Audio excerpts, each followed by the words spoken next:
Hi, welcome to another episode of Hot Takes with me, the Silver Fox.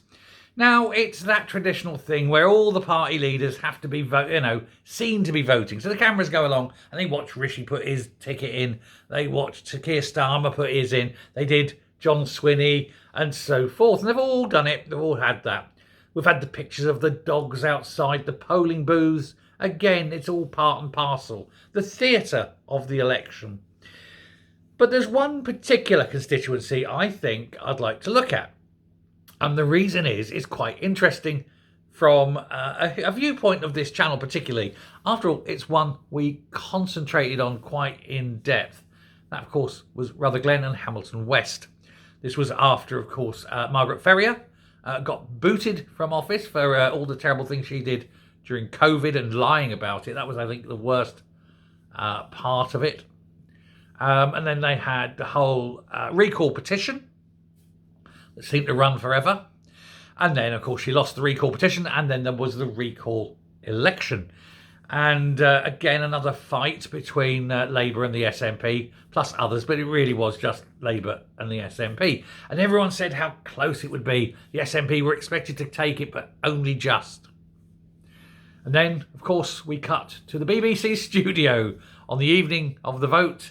And they're there, and who was sitting in the studio? There was Dame Jackie Bailey with a huge smile on her face at the end of the evening, and Keith Broon, Kitchen Keith, and he had a grump on. He looked like Grumpy Cat because he knew they'd lost even before the election result was called. He'd seen the numbers, the polling, and all that. And Professor Sir John Ian Curtis was in the studio with them. The result was announced. And before it was announced, Sir John Curtis, Sir John Curtis, did I say Ian Curtis before? John Curtis said that it'd be, a 10% swing. He said a 10% swing from the SNP to Labour would be an astonishing result. And even he was mind blown when it turned out that it was, in fact, a 20% or a 20.73 or whatever it was off the top of my head swing from the SNP to Labour, and everybody in that studio was gobsmacked.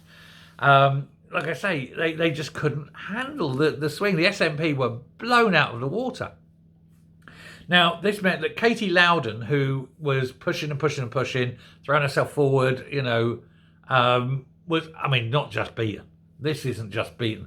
This is utterly rejected by everybody. It was devastating rejection for her. And the winner was the Labour guy, Michael Shanks. Not the one from Stargate, unfortunately. This was a different Michael Shanks. And he won. He became the MP there for just about a year now. And of course now they're fighting it again. Now, why is this of interest? Well, there's two things. One, it's the same two contesting it, you see. Michael Shanks for Labour and Katie Loudon for the SNP. And I suspect Katie Loudon is going to have another, should we say, very disappointing night.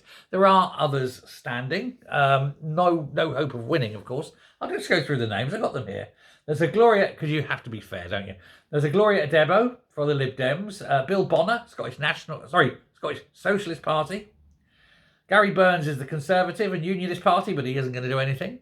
Andrew Vincent Daly, Independent, again, nowhere. Alba have put one up. Jim Eadie. Well, yeah, again, nothing. Then, of course, we've got Katie Loudon. And then John MacArthur, Scottish Family Party. David Stark from Reform. And Michael Shanks, of course, for the Labour, who's likely to win it. Now, given everything that's happened in that constituency, you'd think that Katie Loudon would probably be aware that she's got virtually no chance of winning. And you'd have thought someone who's worked hard on one campaign would be rewarded with perhaps a slightly easier seat to win for the SNP. But of course, the problem is all the others who think they're going to lose, they're all desperate as well. And she's far too junior to take precedence over some of the more senior ones who are also deeply, deeply concerned for their seats. As well they might. Let's fingers crossed that a lot of them are out on Monday looking for a job. All of them. Be nice. Not going to happen, I think, but the more the merrier. So we have that whole situation being re-fought, but I think the result will be much the same. whether the swing is... No, well, of course, the swing won't change much, will it? Because it was already heavy Labour, so it probably won't be much of a swing. But a strong Labour win would send the message that the SNP are now effectively done. Now, why else is this an interesting constituency? And I did say there was 2 reasons. Well, the second reason is quite simple. I reckon it's going to be the first one to declare. I think it'll be the first Scottish seat, not possibly the first seat to declare. That's usually something like Sunderland, isn't it? They race those and get them counted. But I think it could be the first Scottish seat to declare, and it would set the tone. And I think that could be good.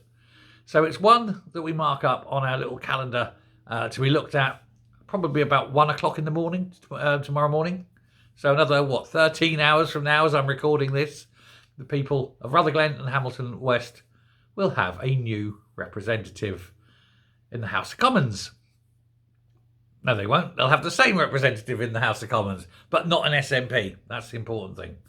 And if we can get a few more in early, set that and go, well, life would be good, wouldn't it? There's a few more surprises. We want to see a few big names go. Love to see Pete Wishart go. But the one that's really... actually, I don't think Pete Wishart is retiring, isn't he? So we might not even be fighting it, which is a shame. He's going to walk out with dignity. Damn it. But, of course, the big one, the hugest of the big ones, if you will, the big whale, is Beryl. Stephen Flynn in Aberdeen South. We need the good people of Aberdeen to be out there and to do the right thing. Send absolutely the message. Because Aberdeen needs oil.